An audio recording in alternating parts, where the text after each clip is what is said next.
If you've watched some of my videos on Vibrant Life, you know that I talk about a good Father who loves you. So I have a question. I don't know if you've ever thought of this, but I'd like to ponder this one with you, and that is, why did a good Father place not one tree, the tree of life, but a second tree, the tree of the knowledge of good and evil, asking them not to eat of that? Why did he place that second tree in the garden? So I want to answer this question for you in a way that is still going to demonstrate the goodness of God, perhaps in ways you hadn't thought about before.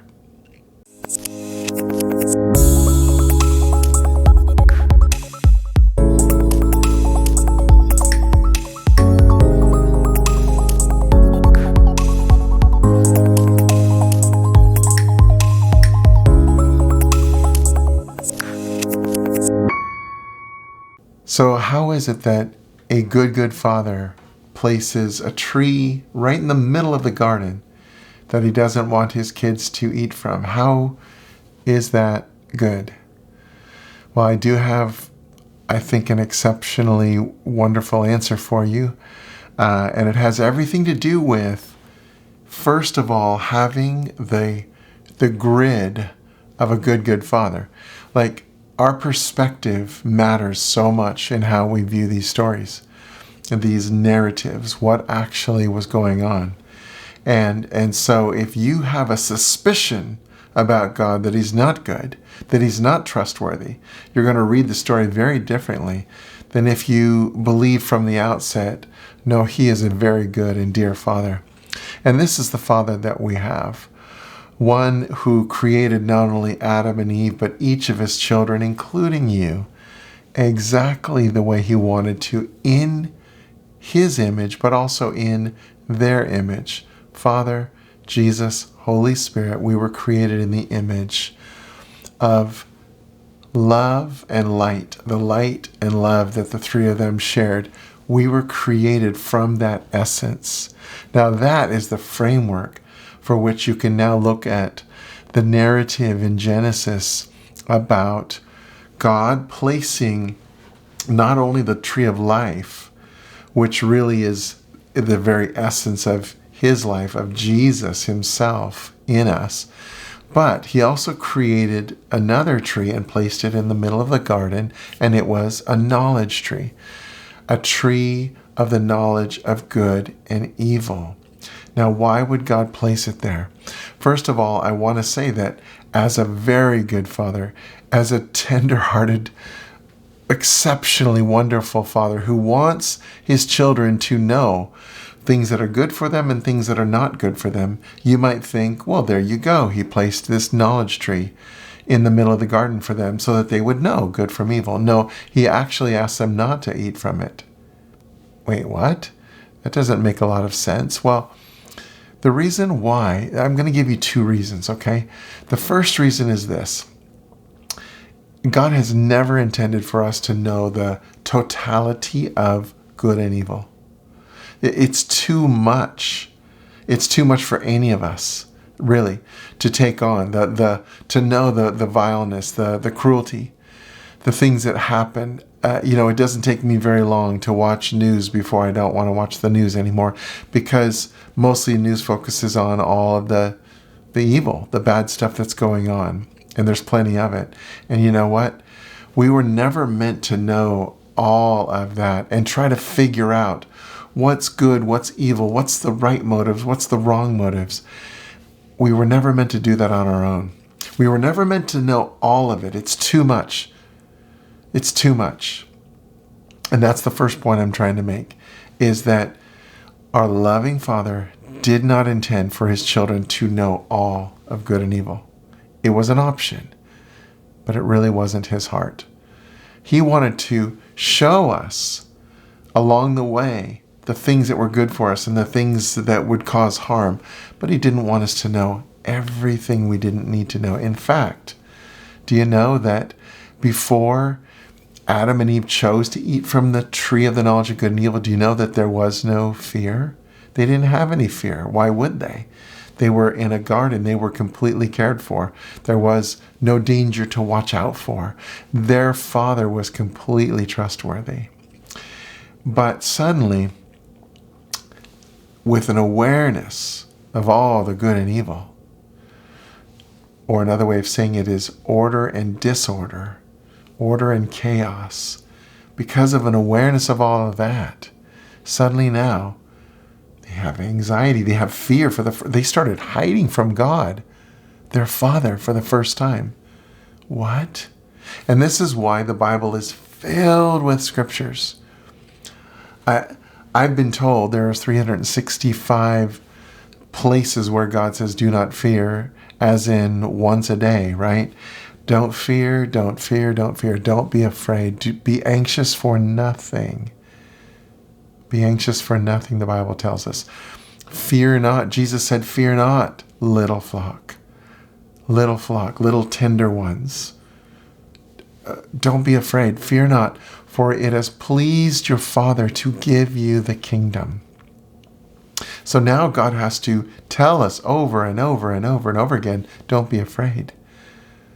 Why? Why are we afraid when we weren't afraid before? Because we were exposed to too much that we weren't supposed to be exposed to. So that's one reason. But the second reason is even more intense.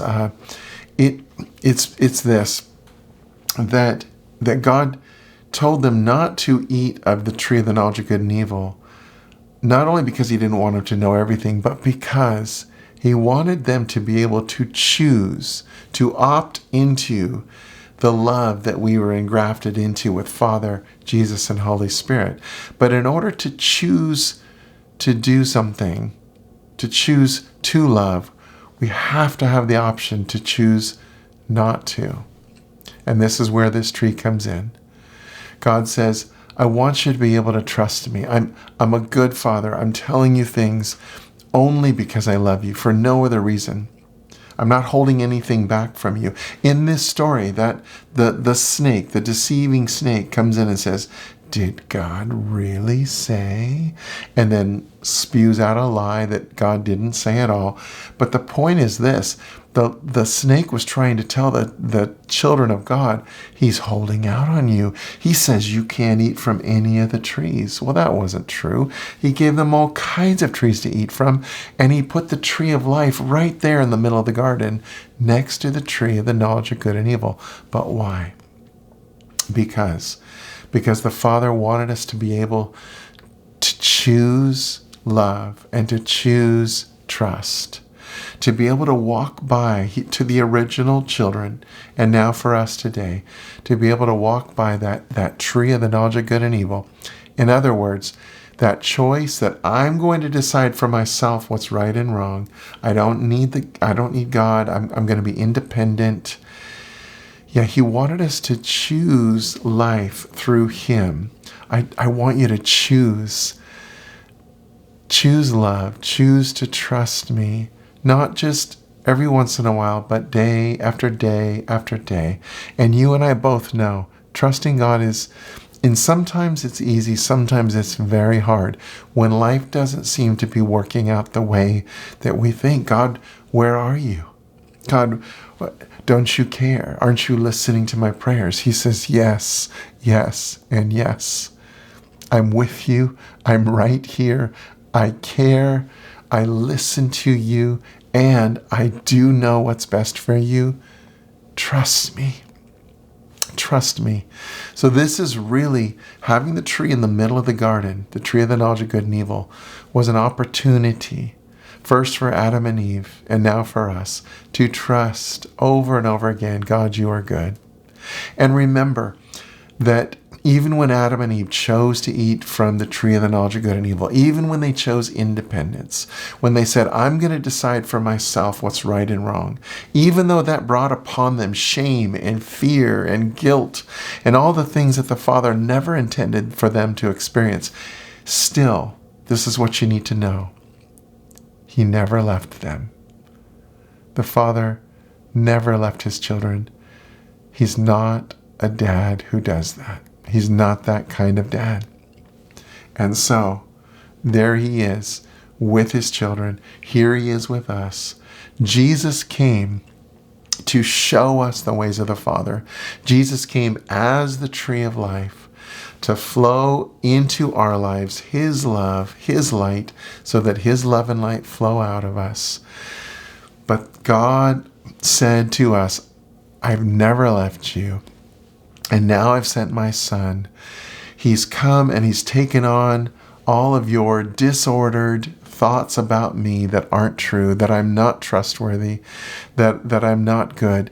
Those aren't true. Jesus took all of the delusions of our mind from the fall of Adam and Eve that were passed to us. He took all those and he took them to the cross and he died with those so that we don't have to have those as our thoughts anymore. We can think those thoughts, but we don't have to anymore because now we have the life of Jesus flowing through us.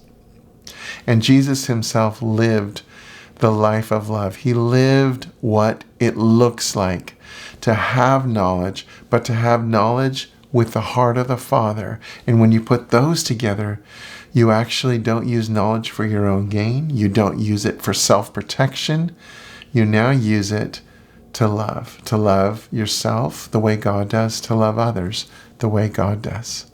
So I want to leave with this verse that really sums it up. It says, watch what God does, and then you do it, like children who learn proper behavior from their parents. Mostly what God does is love you. I want to say that again. Mostly what God does is love you. So keep company with him and learn a life of love. Keep company with him means go back to the garden. Go back. We've complicated things. We've gotten so afraid. And we've done this self-protection thing. We've tried to find villains and blame people instead of just saying, God, my heart's been afraid, so I want to rest again and walk with you in the coolness of the garden and remember that you are good and that you are for me and that you're right here. So keep company with him. Learn a life of love. Observe how Christ loved us. His love was not cautious, it was extravagant. He didn't love in order to get something from us, but to give everything of himself to us. Love like that. Friends, love like that. So why did God place this tree in the garden? The simple, truthful answer is because he loves you. Because he loved his first children, because he loves you as his child. He does still give us a choice to trust him because that's actually our freedom. When we don't choose our own way and to be the director of our own play and to live life the way we want to and start to blow up things and make a mess of things because we're doing what we want to do. Instead, when we realize that we have a Father who is tender and affectionate and only wants the best, suddenly yielding our hearts to him is the most, makes the most sense of anything. And that's where he's drawing us today. It's where he's drawing you today. He says, would you trust me? And so I want to just give you an opportunity to do that. Just to say, Father, it's hard, but I trust you. Or if you can't say that today, how about this? Father, would you show me more of the goodness of your heart, more and more and more, so that I can trust you? Because I want to know that you're that good. Whatever is the more honest prayer, that's the one you should pray. And then, as your heart learns to trust in the goodness of your Father, you're going to see that his love is available, that his life and light, it flows through you, and that you are the child he always wanted, and that there is nothing that will ever cause him to walk away from you, ever. His love is secure, it's solid, and it includes you all the time.